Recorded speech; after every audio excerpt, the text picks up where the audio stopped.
and I teach you MC. Maybe you didn't get some of the high points of MC, but don't will get it. Ladies and gentlemen, I really don't want to waste much of your time. I don't want to saddle you with so much ambiguity when it comes to talking and explaining so much. So proceeding to the next segment is the panel discussion that we are having today here in the West Africa Hybrid Cloud and Cybersecurity Summit 2023. And of course, you know, developing a robust, agile, innovative, and safe digital IoT environment is what our penchant is. So, ladies and gentlemen, you are right in the most sweetest place you could ever imagine to be right about now. And I want to as well use this medium to say a big thank you to our sponsors. We have Microsoft, our partners, Fortinet.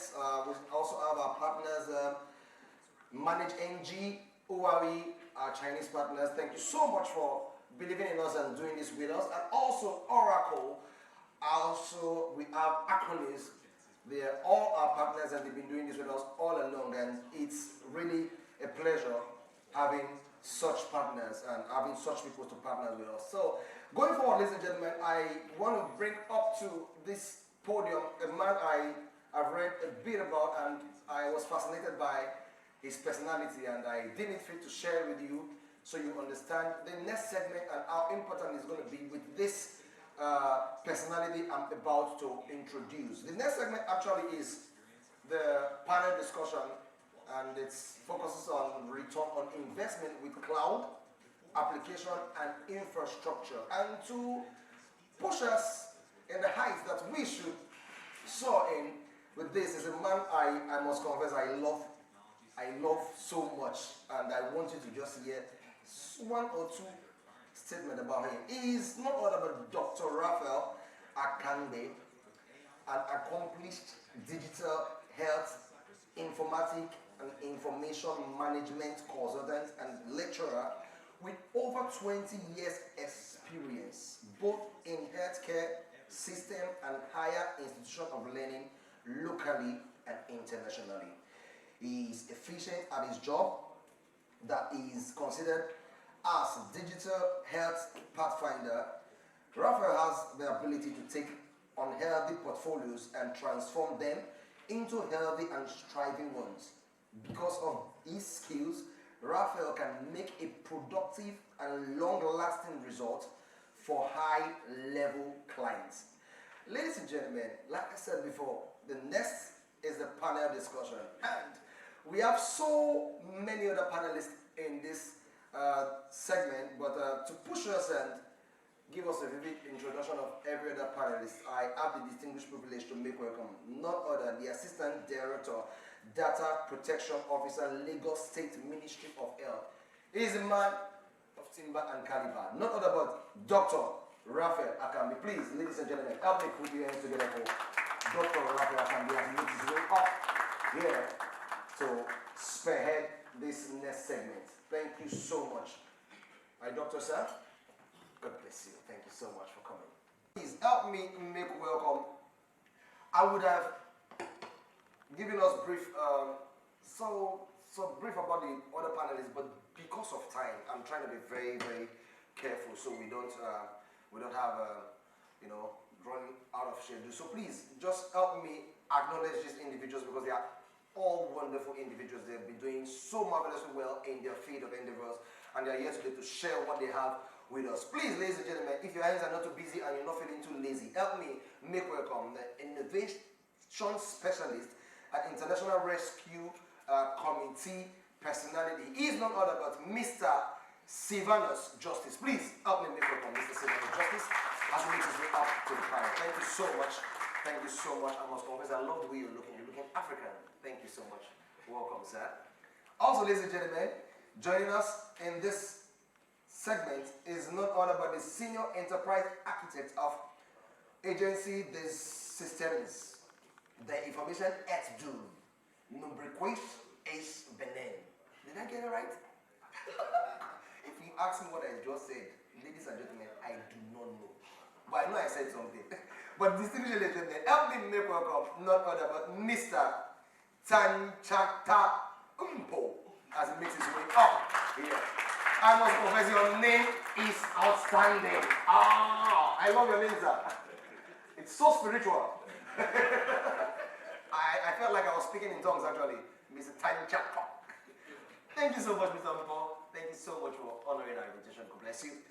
Also, ladies and gentlemen, I want to make welcome the co-founder, CEO of Roothub Accelerator Systems.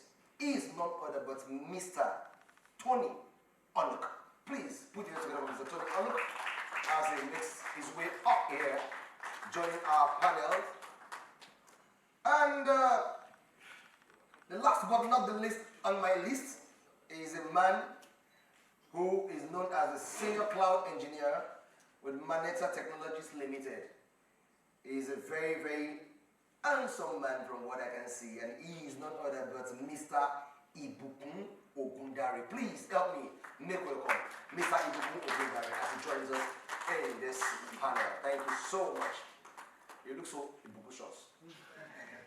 Ibukun means gift in Yoruba, for the benefit of those who don't understand what Ibukun means. So, ladies and gentlemen, we are in the panel, and like I said before now, this panel discusses the return of investment with cloud applications and infrastructure.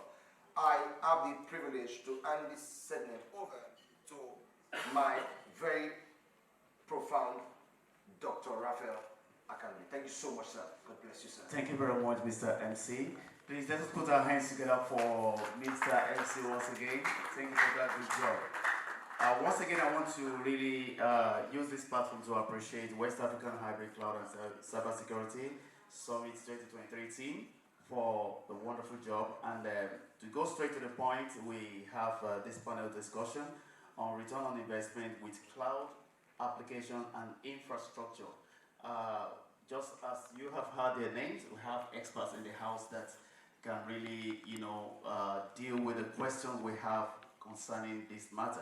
We want to open the floor for the audience to ask questions that they, may want to ask the experts in the house.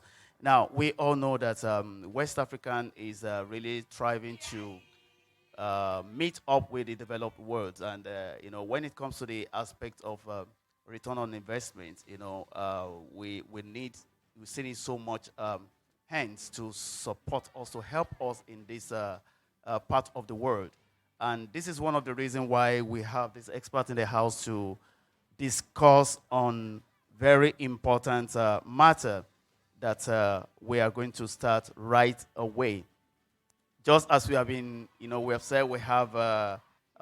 Ibukun, Mr. Justice, Mr. Tan, Mr. Tan, and Mr. Tony, in the house. So we're really going to do some very good job. Let us go straight to the point and, let our discussion be very brief and straightforward so that we can manage the time we have. I'm going to start with Mr. Ibukun from my far right. That is the Senior Cloud Engineer, Moneta Technology Ltd. A while ago, we had a presentation from Mr. Segun Daini, BSE Manager, West Africa Fortinet. He really, took us into the deeper knowledge on the cloud, and so many other things he talked about. So, Mr. Ibukun, I want you to just, broaden our knowledge on this particular question.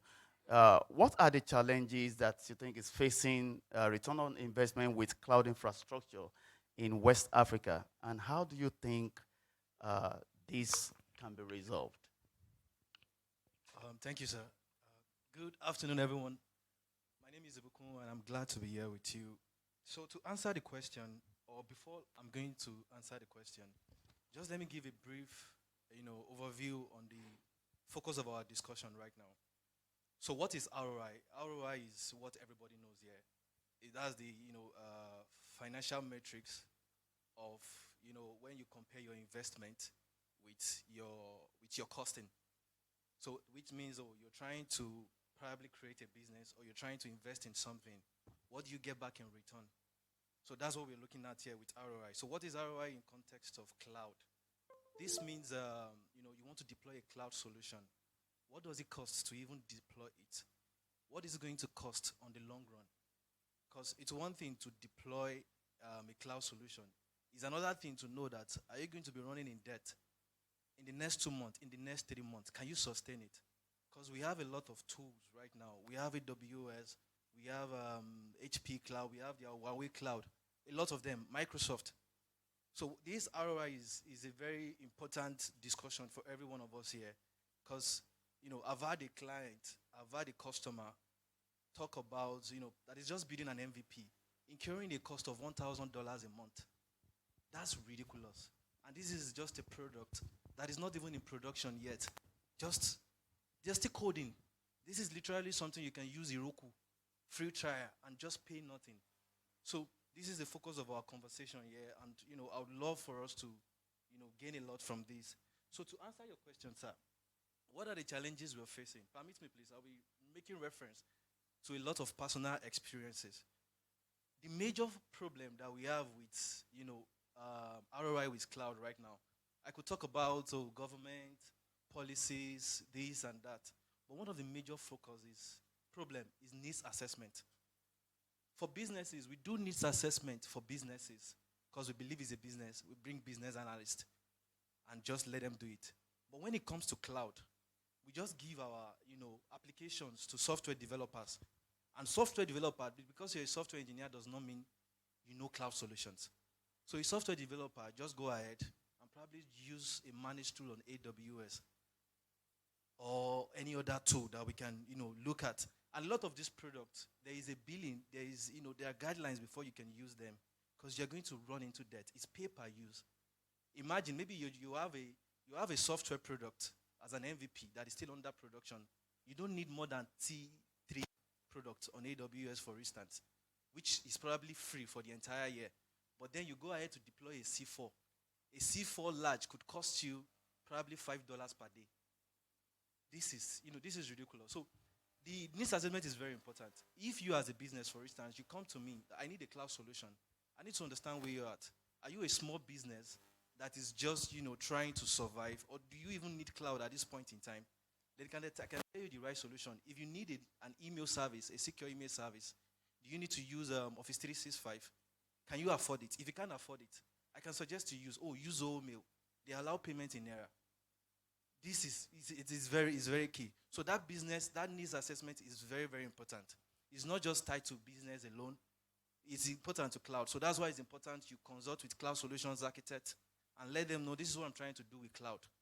I'm trying to deploy a logistics hailing. I'm trying to deploy a ride-hailing system. Then I can tell you, okay, this is what is good for you based on your budget. That's the number one. So quickly, the number two is payment and costing. So currently now, most of us right now, we are using a lot of popular cloud solutions. At some point, we're paying $100 at some certain percentage in naira. Like if you convert it, maybe 20,000 naira. That same $100 right now could be 50,000 naira and 70,000 naira. That's proving to be a lot of bad ROI for businesses that are just trying to sustain. Because as at 2018, as at 2019, if you want to use a digital ocean service, for instance, maybe you just need 3,000 naira, 5,000 naira, 6,000 naira. At some point in time now, if you want to pay, these exchange currencies, it's a real problem. And that boils down to how will you even pay? A lot of our domiciliary cards, they are not even working. At some point, I would love to make a reference to a personal experience. We're trying to pay for a client a few years back, using Office 365. I was the one in charge then. And while trying to pay, the bank was not working. And this is a very serious organization that entire operations is based on this email service. The first month, we could not pay. Thank God Microsoft was very understanding. They kept on calling.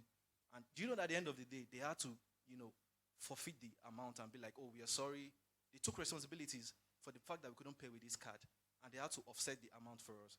So these are two major issues right now that is a big challenge for us in the cloud industry. Needs assessment, costing payment and and all these policies issues with regards to payment. So I'd love to stop at that. We have 3 more, we have 4 more, but maybe during the course of our conversation, I'll bring them up more. Thank you. Thank you very much, Mr. Ibukun, for that clarification. I can say that you mentioned 2 very important points, which are one, needs assessment, which is key when you're talking about return on investment, and also the second one, you talk about payment and costing. I'm still going to come back to you on that while I move to Mr. Justice. Sorry, I want to call your full name. Mr. Silvanus Justice, that is Innovation Specialist, that is from International Rescue Committee. Commiteee. Yeah, I want you to just shed more light on, what I'm going to ask you now. That is, data protection regulation is key when we're talking about return on investment. Very important. How secure do you think are the data stored on either on-premise and cloud-based storage in West Africa? All right. Thank you so much, Prof. So my name is Silvanus Justice. I work with IRC, International Rescue Committee, and I'm glad to meet everyone. Back to the question. Security is an illusion. And if you think you're secured, I think you actually have to have a rethink.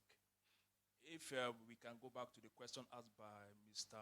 Charles Danes, he said something, asked a very critical question, and for those who are in the security ecosystem, that is a big concern, whereby you are having no issues, no threats, no issues, no threats, and all of a sudden you get a call from the FBI that there is an issue. That's an issue for us. And that's why I have this notion in my head that security is an illusion. Now, I as a person believe that the moment you are reactive to security, to attacks, you are not secured. To be secured and to be sure you are secured, you have to be proactive. The guy from the speaker from Fortinet mentioned something. He kept on mentioning you have to be ahead because these guys do not sleep. You sleep. You rely on systems to work, to monitor. But these guys go ahead to really understand you better than you think you do. A lot of these guys understand the system better than you do, and you think you are secured. So until you become proactive, be it in the cloud, be it on-premise, you are not secured. If you are working in the bank, you're working in the health sector, in the government ecosystem, you have to understand that your policies, your governance structure, your IT security policies have to be updated.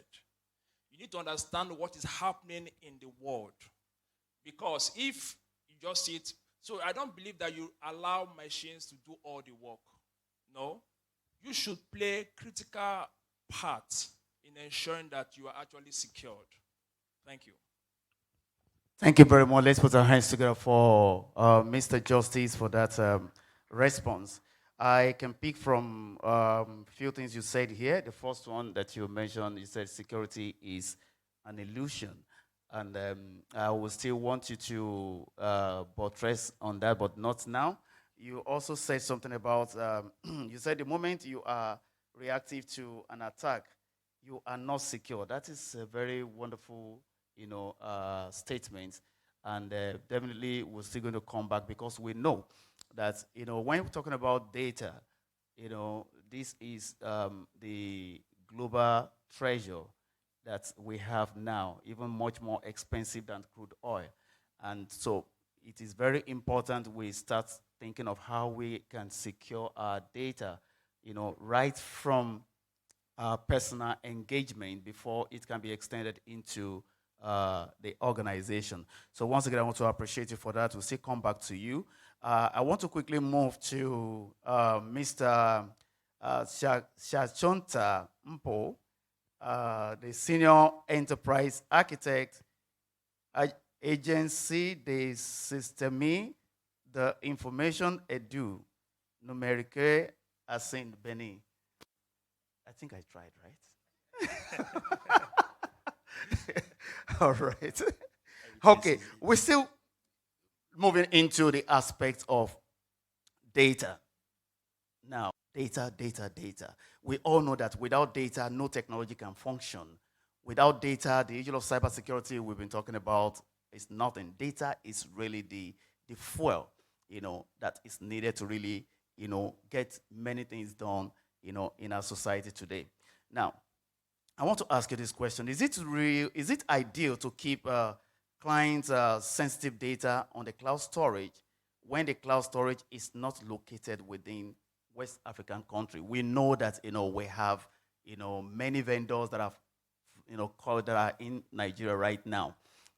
Not just like when I was making my presentation, there are so many of them in health sectors, they come with the EMR, telemedicine, solutions and so many like that. But the question we keep asking them is that, okay, when we use your solution, where is our data going to? Is our data still going to be within us or over there?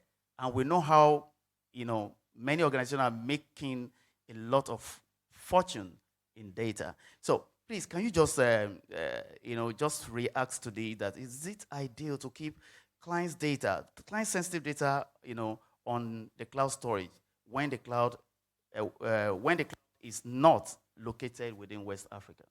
Thank you. Thank you, sir. I'm Tantchonta M'PO. I'm work to Benin government agency. It's agency that work with government to deploy all public policies concern digital and infrastructure development. To answer to your question is a recurrent question you have in Benin and other countries. Is not data is fortune. It's a big fortune, and we have some problematics to store data. It's not real to have a sensitive client data in the cloud if this cloud is not hosted in our country, because you don't know what is public cloud. You don't know public cloud policies. You don't know the all treatment this cloud do to this our data. The ideal may be to have our cloud industry in ECOWAS countries, but it's not the case today. It's not the case. You don't have a cloud industry, you don't have cloud hosting, but the solution must be to develop public policies. West African country must develop public policies and to store data in another country. And after policies, we can develop standard. The standard to say that if you want to use AWS, if you want to use Microsoft or another day, we must have standard, we must respect this standard, because at Nigeria, in ECOWAS countries, we have standard for securities are there, for storage are there, for backup or reversibility are there. It must clear. But in 2030 or 2050, we must have a cloud and solid cloud industry in our countries to store our data here. This is my answer to this question. Thank you very much. Please, let's put our hands together for Mr. Tan for his response. He made mention of something very important, that public policy is very, very essential when we're talking about cloud storage, because if there are no policy, there is no how we can have, a kind of check on how we're going to go about the agent of data storage. People are stealing. Somebody mentioned, I think it was Ibukun that mentioned it, that no, these hackers are not sleeping. They don't sleep while you are in bed. That is when they are much more active. And of course, they look for the area of your weakness. They can spend months, years, on one person, to get you down. So they are not in a hurry. When they have focus, they make sure they achieve their objective.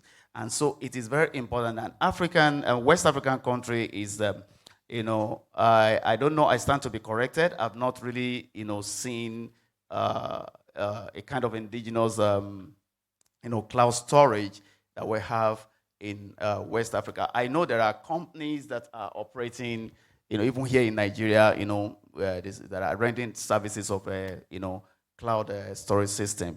And I think we need to really brace up in that aspect. So moving forward, we need to quickly look at the other area. We're still going to come back to that aspect. And I'm going to ask Mr. Tony this question. Mr. Tony Onuk is the co-founder and CEO Roothub Accelerator System. And I believe it's located in Nigeria, right? Yes, it is. Good. All right. So, Mr. Tony, I want you to just, throw more light in this area. Amongst ECOWAS countries that we have, how can the return on investment be maximized for small businesses, especially in cloud application and infrastructure? Okay. Thank you so much. I would come from the standpoint of a small business owner is looking at how to maximize their profit. So how would cloud applications or infrastructure help in that area? Let me paint a picture. We have small mom and pop shops, pharmacies, or should we call them local places where you could buy drugs around your communities. And some people are beginning to adopt this simple POS, point of sale terminal, which consists of a computer that stores inventory, prints receipts, and basically just manage everything they need to do.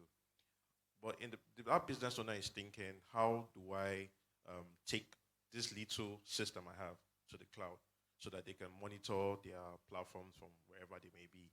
So I think one of the key things that hampers return on investment for cloud is the fact that cloud providers, their marketers, their sales agents, make it too complex for small business owners to begin to see the opportunities and how to adopt it.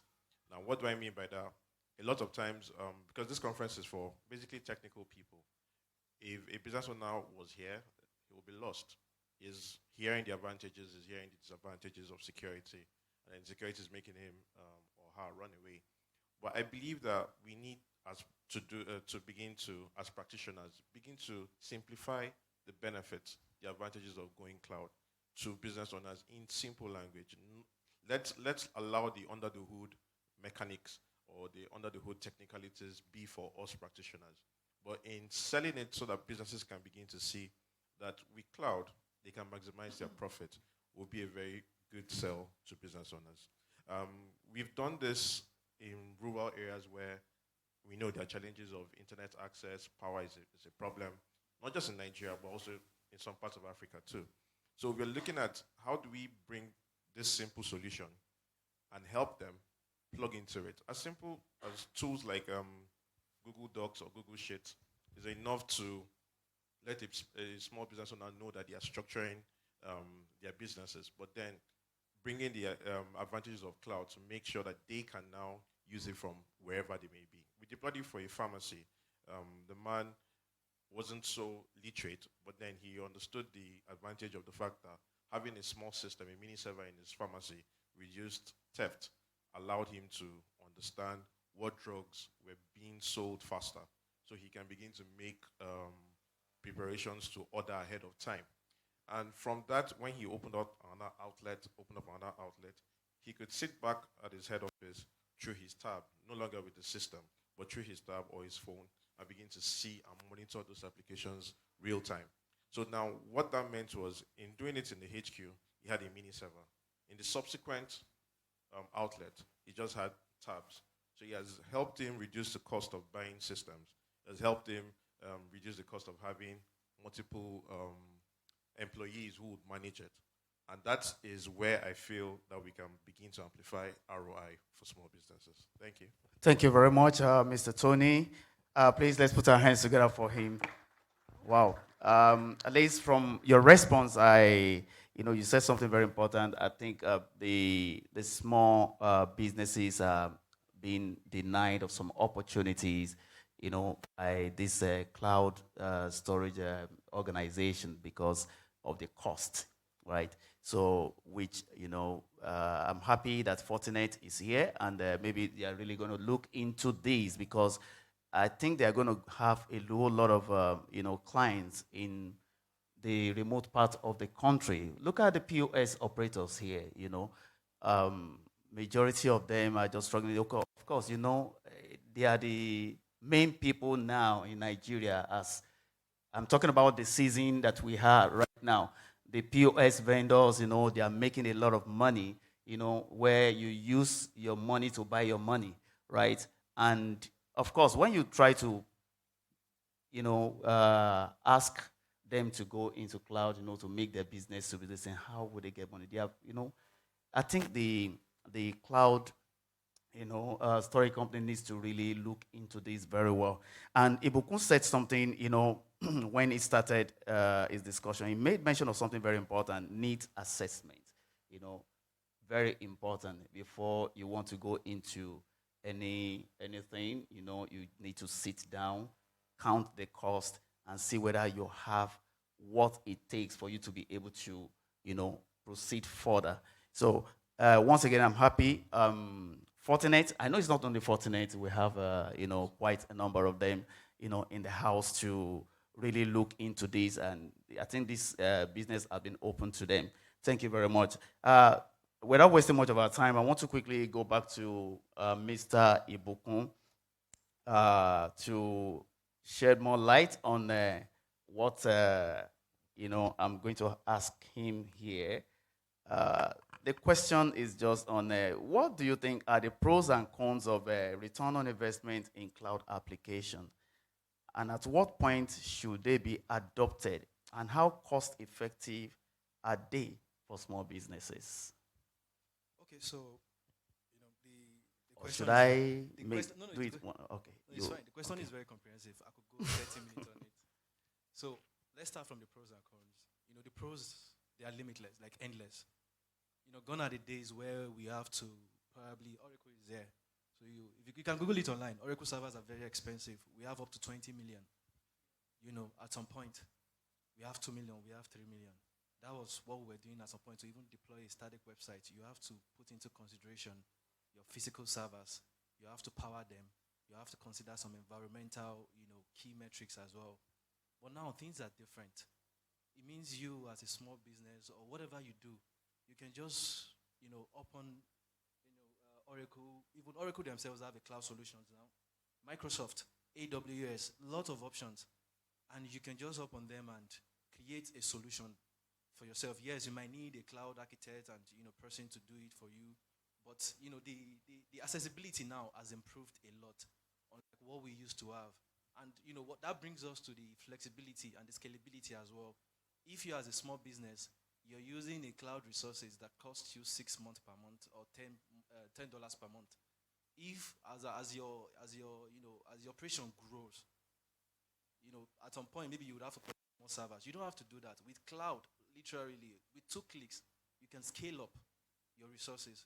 For some partners like AWS, it's even, you can do elastic scalability, which means as it's growing, the system itself will look at your resources. Oh, you're having 2,000 traffic or 20% increase in traffic more than last month. Then it increases it itself. So the advantage is, it's a lot. Then the cons of it is, internet connectivity. We're still in West Africa. Let's be honest with ourselves. If I'm to check the speed of your phone over there now to access a cloud solution, maybe you have 2 megabytes per second. The 5G maybe is giving us 100 megabytes. But for localities and all, just like, I'm from Moneta, for instance. We do payment aggregator system. We've deployed our, POS solutions to some rural areas. And this has always been a solution. We are a cloud-based system, but our customers at times have issues connecting to our system because of internet connectivity. Maybe they're dealing with 1 MB or kilobyte. So that's a problem. Then data sovereignty, so is very important. I'm coming from the fintech sector, for instance, Moneta, just like I mentioned.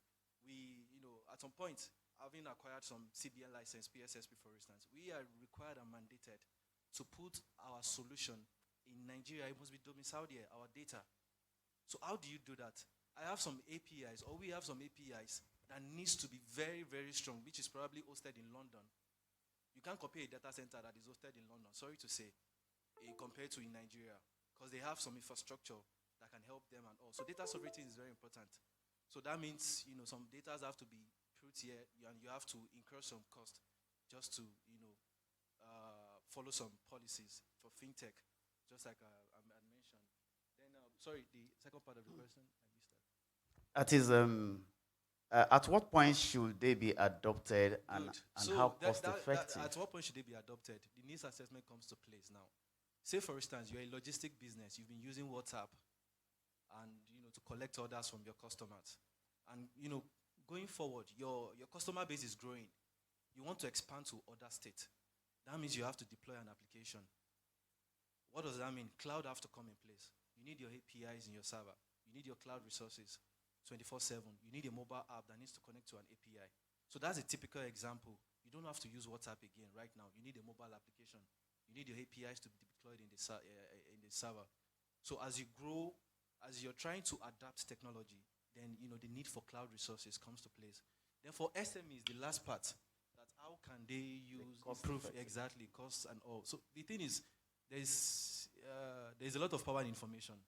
Right now, if you are an NGO, if there's any NGO here, I don't think you have any business paying for cloud resources. Google has a non-profit startup programs that gives you $10,000 worth advert. They will give you the Gmail for free. That means if your business is Tomi.com, you can use info@tomi.com for free on Gmail. This is something that would cost you $15 per month. I've actually deployed this before, and it works and it's perfect. We have the same for AWS. They provide 1,000 credits, and as you scale up forward, you can have $100,000 worth of credit. So I think what we have to do in terms of government needs to collaborate with these organizations so they can bring this information down, because some of the people in our sector don't even know. Microsoft has a Microsoft Startup Up program. Microsoft people are here, you can ask them. They would give you 20 emails for free. That's a customized domain and everything. You can host your email services. And they will give you from ideation to growth to scaling. So for startup, for small businesses, things are advancing, and if you're paying, your payment should be very minimal, as it's, so there are a lot of opportunities. So that ROI for cloud, I think the best thing is just to consult a cloud solutions person. Let them look at the options available. Don't just think, your software developer knows everything. It's not their territory. Theirs is to write API, do front end, back end. But there are people like us that are spending a lot of time, studying the resources, looking at what's new and all. So, that's Wow, thank you very much for this, insight. Please let's put our hands together. Let's encourage him. At least he's talking from a professional, angle. And of course, I'm sitting down here. I'm also learning from all this knowledge that you are dishing out.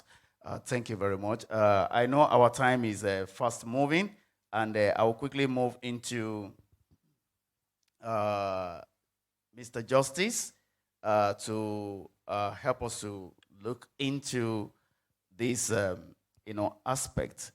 The question is,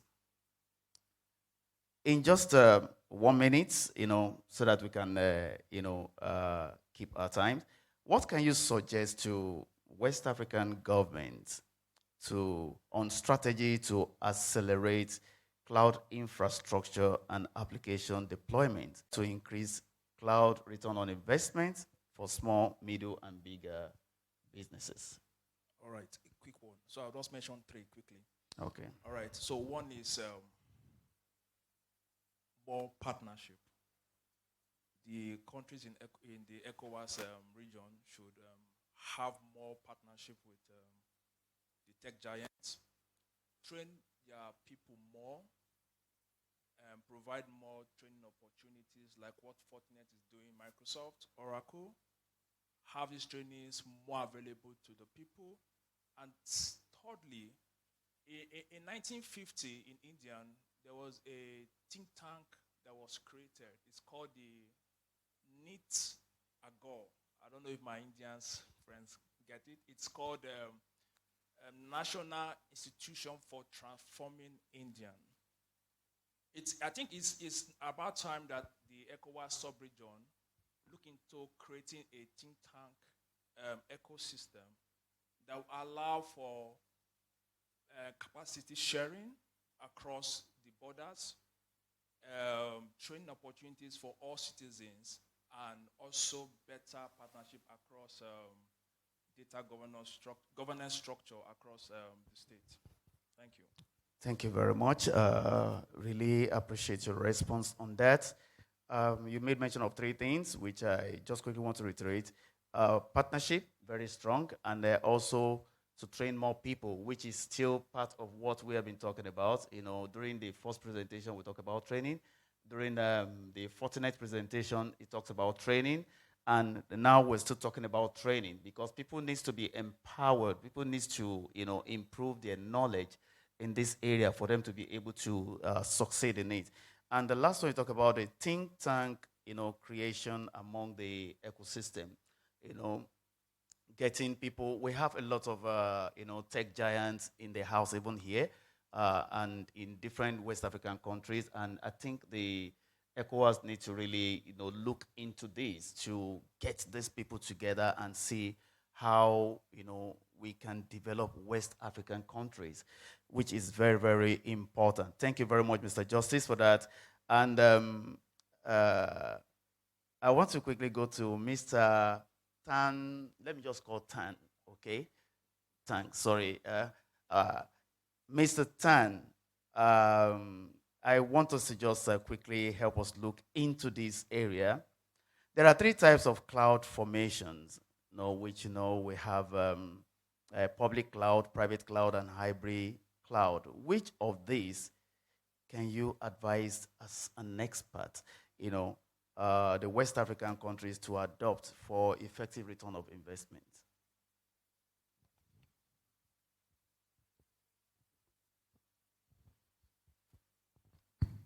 Thank you for your question.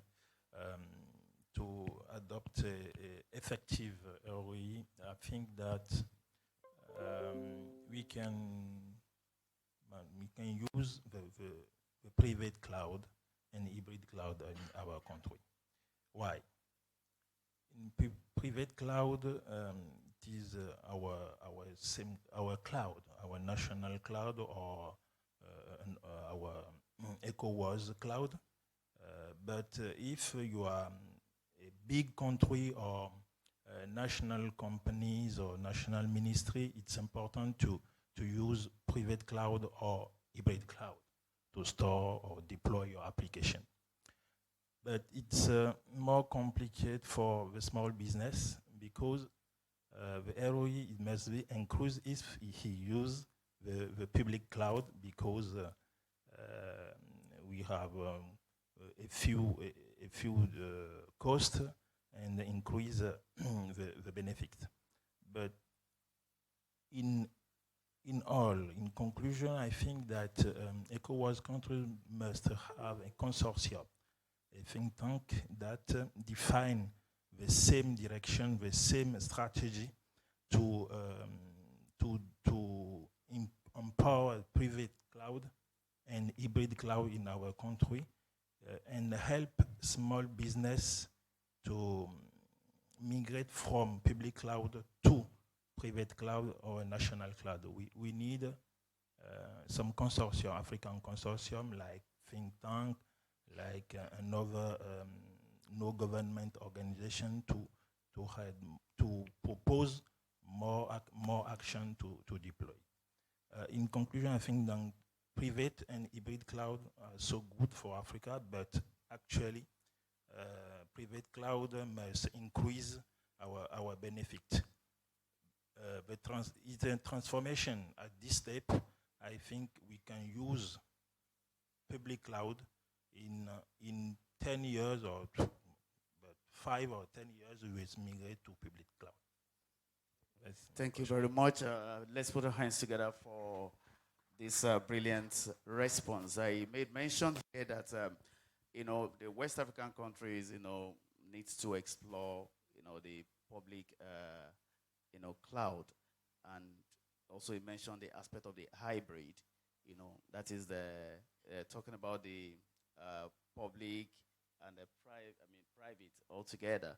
But of course, the important thing we need to note here is that for small scale business, it may be kind of difficult for them to be able to cope, So in conclusion, you agree that the public cloud is very much important.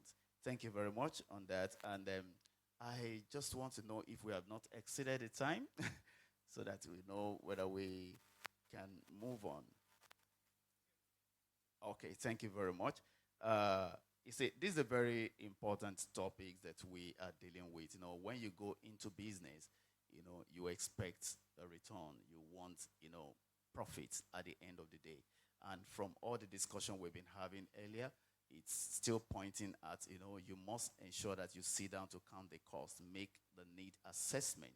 Very, very important before you go into it. And how the small scale business will not be left out into this aspect. I want to just come to Mr. Justice. I want to come to Mr. Justice on this particular question. In your view, should government consider the long and short-term policies that could enhance return on investment in technology for West African countries and possibly small to large businesses? Should government, consider the long-term and short-term policy, and how can this thing be achieved? Yes. So technology is growing at a very fast pace, and to actually get the right returns on investment, there are three fundamental elements that must be utilized. One is technology, two, process, and one, people. In whatever long or short term you're trying to run as a government or as a people or as a business, these three elements are critical to your returns on investment. Technology has gone so far. We're having automated systems. AI has taken a lot of workload from us. But the people factor is still way back behind.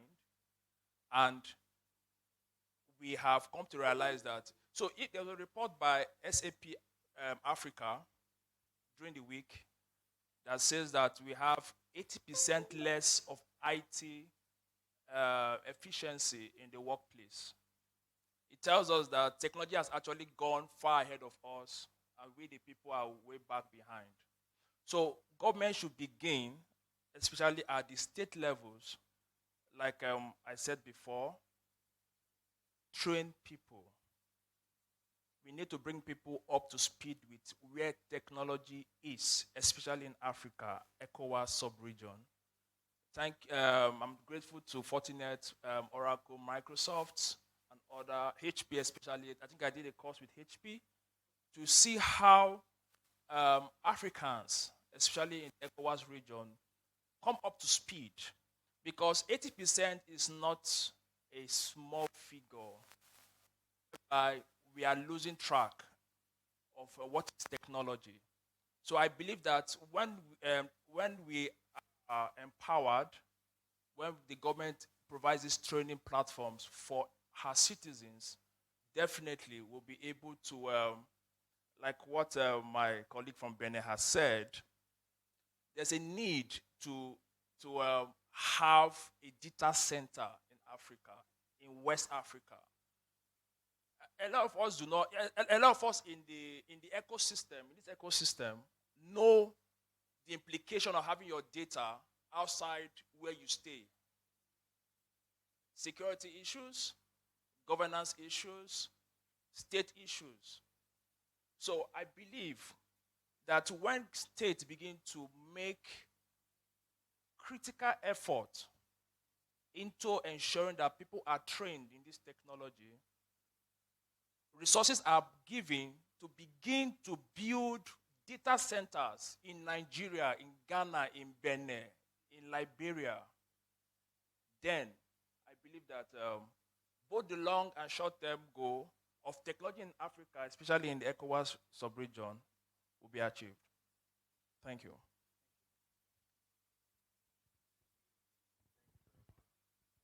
Thank you very much, Mr. Justice, for this. You made mention of, governance policy is very important. If ECOWAS, countries can, come together to get this done successfully, I think it's going to really help the West African countries a lot. And the problem we're still having is having a very standard policies that will, ensure the smooth operation of all these activities we are really talking about. So without this policy, I don't think, no matter how brilliant you may be, no matter how creative you may be, you won't be, it is going to be very hard for you to be recognized. So very importantly, that aspect of, policy and governance is very important. You also talk about, the three very important aspects. You talk about the technology, you talk about process, and you talk about people, which is key into the success of what we, are talking about. Yeah, very importantly. Now, lastly, I want to ask Mr. Tan.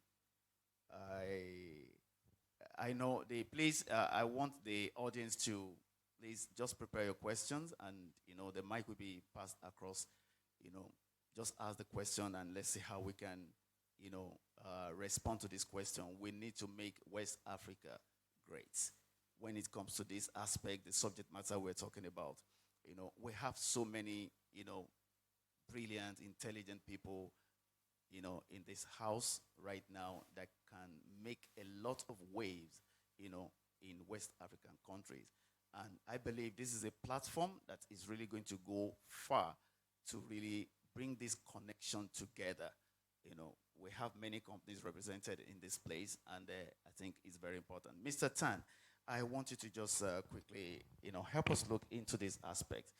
Economy of West African countries are being affected by the rises from cost of information technology infrastructure, such as computer, software installation, and maintenance, low internet penetration, cyber threats, and a host of other challenges. How can West African countries resolve this and increase the ROI with cloud application and infrastructure? I remember, the gentleman sitting over there when he was asking his question from Mr. Shegun Daini, he, touched this area. So how do you think,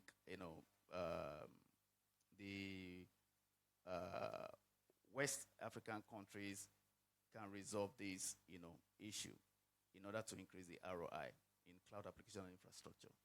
Thank you. Okay, thank you. I think that we can,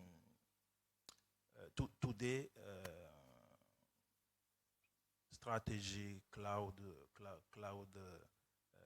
storage, maintenance, internet is more problematic. But we can change it. We can change it if you have the same strategy first. And the second, it is development based on 3 points. The first one is the basic line.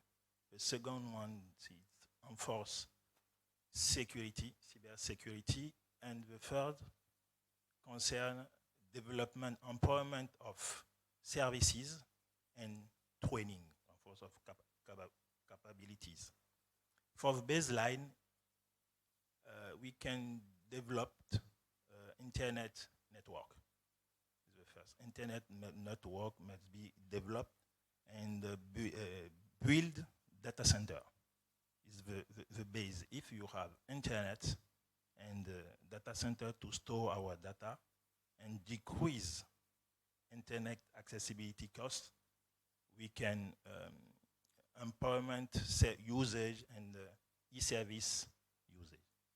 The second one, we must reinforce cybersecurity. Must add the same strategy to have cybersecurity policies in all West African countries. The third concern training, capability sharing, and service development.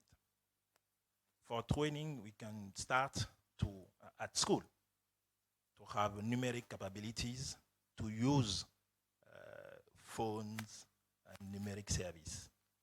To implement e-service development, state must develop public services, e-government strategy, to have public services, and we must boost people to use digital services. And after that, we are training for capacity sharing with our partners. All of them must be governed by strategy and ECOWAS consortium. Thank you. Thank you very much, Mr. Tan, for this, clarity. Really appreciate it. I can see that the MC is really, stylishly coming over to tell us that no, our time is up. But please kindly permit us to really allow the audience to ask a question. Please, if you have any question in relation to what we just the subject matters, please. I think there's somebody down Question? there. Okay. Thank you. Thank you. Okay, that's one, that's two, and okay, let's take you first of all. Thank you for the great insights in the questions. But before I proceed with my question, I would ask, wouldn't it be good you pose the question on the slide so everyone sees it? Okay, what I want to say is everyone is fascinated with this idea of having a data center in West Africa, having our data here, and not outsourcing it to some other jurisdiction. But then when you look at West Africa, you see many countries in West Africa, our democracy, rule of law is nothing to write home about. So why would you want to have a data center in West Africa where a change of government, the military could take over, just like you look in, they could seize your infrastructure. You can't go to court without arrest warrant. The list goes on and on and on. So why we are fascinated with this idea of having our data in Africa, we should look at the political instability, the democracy, the rule of law, strong institutions. These are very pertinent questions we should put into consideration. And when you look at all this, you see that we still have a very long way to go. So and I still look at, if you check data center, to run a data center, this is a hot climate. You spend a lot in cooling the servers, so much. I know electricity here, we have so much sunlight, solar could help. I don't know how much, but you get what I'm saying. I have a lot to say, but let me just brief it for others. Thank you. Okay, is that supposed to be a question or a response, sir? Okay, both. Okay. Is that noted, sir? You want us to take all the questions together, or you want us to attend to the questions once Do we one have after anybody the who other? wants to respond to that? Okay, Mr. Okay. Ibukun. That's, what you mentioned is very, very important. It's extremely important, looking at that. I'm more of a cloud person, so I might have a little bit of bias as well towards data center. But two things are very important when it comes to the issue of latency and this issue of data sovereignty. Imagine a whole CBN, all these banks, and we're keeping customer data with countries. We know how they do this political power play now. Maybe a Russian country, imagine Ukraine now, they had put their data in Russia.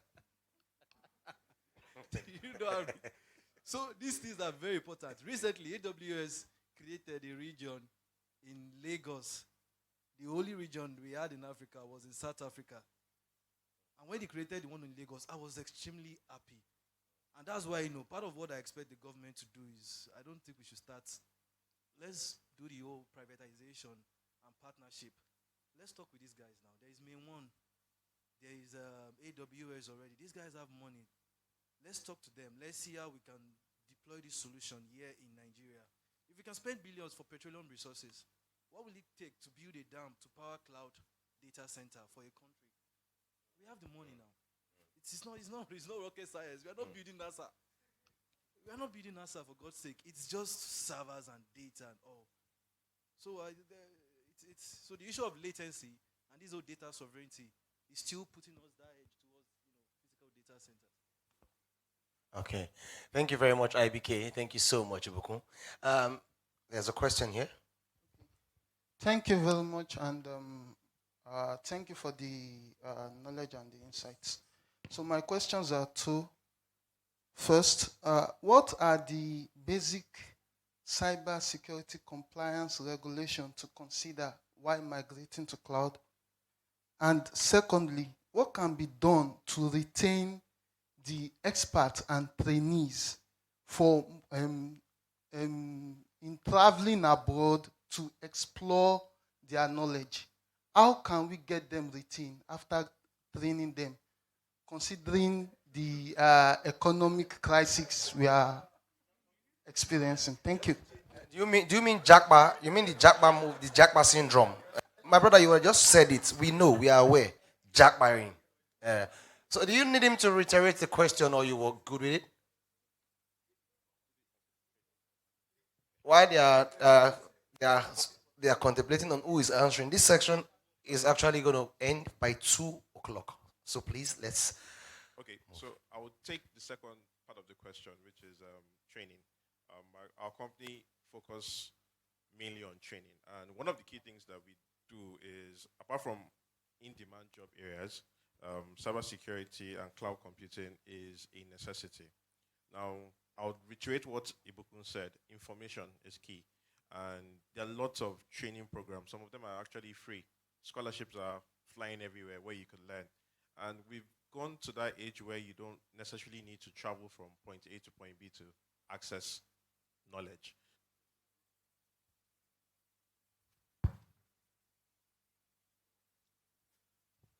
I'll help you. Okay, I think I'm back. Okay. So some of those learning programs are available to anybody. It's just about passing on information to people to know. It's surprising that Google has been running a scholarship for 3 years, of which we have been the partners.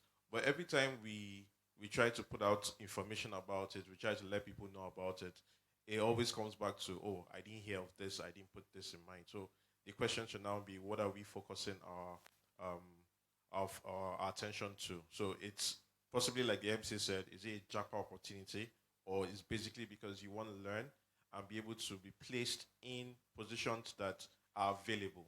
Yes, IT sector is suffering from job losses, but the truth is there are more startups, there are more companies that are coming up who require cloud solutions architects, because like he said, it's beyond just being able to build websites. We need people who will be able to educate project owners on what they need to put in place to be able to have good, efficient, and functioning systems to thrive. Thank you. Thank you so much, Mr. Tony. That was. Okay, so to ride on what Mr. Tony said, we are not HR experts here, but from my own point of view, when you provide training to your staff and they leave, it's no one's fault. People move to better places, right? Even you will move to a better place if you have the opportunity. It's just that we have some employees who are so interwoven to that business, and they want to stay. And if you are in leadership position, you train your staffs, but you do not provide them the right value to stay, sorry, they will leave. They will leave. So that is I believe that at business level, business leaders should inculcate values or value systems that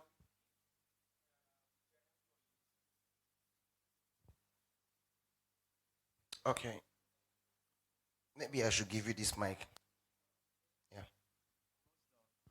All right. So leaders in businesses should inculcate values that would keep employees with them. If not, and there we go. Jackpot, right? Thank you. Thank you very much. Okay. Okay. Before. Okay. So the first question he asked, it was very important that migrating from on-premise to cloud, the threat and everything. So depending on your industry, you will be forced. I come from a fintech industry, for instance. There's no way you're trying to do some fintech processes. They will give you guidelines. So even if you don't have a cloud expert in your internal team, so it starts from how you're even migrating the data in the first place. Even when you're on cloud, how are you SSHing into the server? If you're using a managed database, what kind of IPs are allowed to connect into these things? So there are guidelines for these things. I will still buttress on the fact that this whole thing that we do in Nigeria, whereby I want to deploy solutions, we give it to software engineers. It's at this point in time, it's becoming ridiculous. It's high time we look at solutions. Microsoft is there. If you call them now, they will deploy probably a tech solution person to look at these things. So while migrating from on-premise to cloud, it's very important to consult a professional, highly sought professional, to put guidelines in place and policies, to help the migration properly. Okay, thank you very much. I think that's enough for that. Let's quickly proceed because in 2 we have to end this segment. Please, I can see some beautiful ladies. Man. Thank you. Good afternoon, everybody. Myself, Ajay Tripathi. I just hearing this discussion about regarding the data centers in Africa, right? So I just want to share information. There is a African data centers already established in Lekki Zone Phase 1. This is called Lagos Data Centers already exists, and it is tested in collaboration with Jadara Technologies. So it is tested right now. We tested and everything, and it has also cloud center in Kenya. One is Johannesburg and one is Cape Town. So this is African data center already established, and they are planning to establish another data center in Abuja as well. So security wise, if you can visit at that place, you can find the amazing security and physical security over there, a good data centers over there, and there a lot of companies are coming over there. So anybody can use I'm also coming from the fintech, the iTex Integrated Services Limited, and then I'm a consultant to them, as a technology and a business consultant to them. So we have my friend is also from fintech company, right? So there is a lot of challenges, a lot of breaches over there when the data security is very, very, where sometimes enter your systems and take money from your wallet, swipe it. So it's happened to us as well. So we are doing such kind of things, and hybrid. We go for the hybrid for on-premises and then cloud. So we need to decide what kind of processing you are taking in premises and what kind of processing you want to be in cloud. So in that way you can secure your data. So for African, what is my opinion is that first things you go for the hybrid. Hybrid means in-premises data centers, which is a mid-side of organization, not every small organization, and cloud. Thank you very much. Thank you very much, sir. Thank you So much. Okay. Thank you very much for the questions, and I want to really appreciate the co-panelists here, Mr. Ibukun, Mr. Tan, Mr. Justice and Mr. Tony for your brilliant responses to all the questions. Thank you very much, and we want to draw the curtain from here. Thank you so much, Dr. Raphael. That was indeed an outstanding one. Thank you so much, every other panelist. Please, can we all put our hands together for these wonderful individuals who've helped us? Okay, thank you so much.